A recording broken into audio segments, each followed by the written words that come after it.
পর্যটন শিল্পকে বিকশিত করতে বাংলাদেশ ট্যুরিজম বোর্ডের উদ্যোগে চায়ের রাজধানী খ্যাত দেশের অন্যতম পর্যটন এলাকা মৌলভীবাজারের শ্রীমঙ্গলে শুক্রবার প্রথমবারের মতো অনুষ্ঠিত হতে যাচ্ছে 3 দিনব্যাপী হারমোনি ফেস্টিভ্যাল।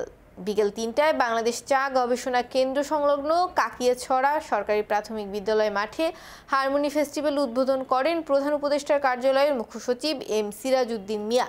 অনুষ্ঠানে গেস্ট অব অনার হিসেবে উপস্থিত থাকবেন বেসামরিক বিমান পরিবহন ও পর্যটন মন্ত্রণালয়ের সচিব মিস নাসরিন জাহান এবং সভাপতিত্ব করবেন ট্যুরিজম বোর্ডের প্রধান নির্বাহী কর্মকর্তা আবু তাহের মোহাম্মদ জাবেদ। এছাড়াও অনুষ্ঠানে স্বাগত বক্তব্য রাখবেন মৌলভীবাজার জেলা প্রশাসক মোহাম্মদ ইসরাইল হোসেন। হারমোনি ফেস্টিভ্যাল স্থানীয় বিভিন্ন ক্ষুদ্র নৃগোষ্ঠীর সাংস্কৃতিক অনুষ্ঠানের পাশাপাশি বিভিন্ন উপকরণের প্রদর্শনী সহ এ অঞ্চলের ঐতিহ্যবাহী সুস্বাদু সব খাবারের পসরা বসবে মেলায়। প্রতিদিন সকাল 11টা থেকে রাত 8টা পর্যন্ত চলবে এই ফেস্টিভ্যাল।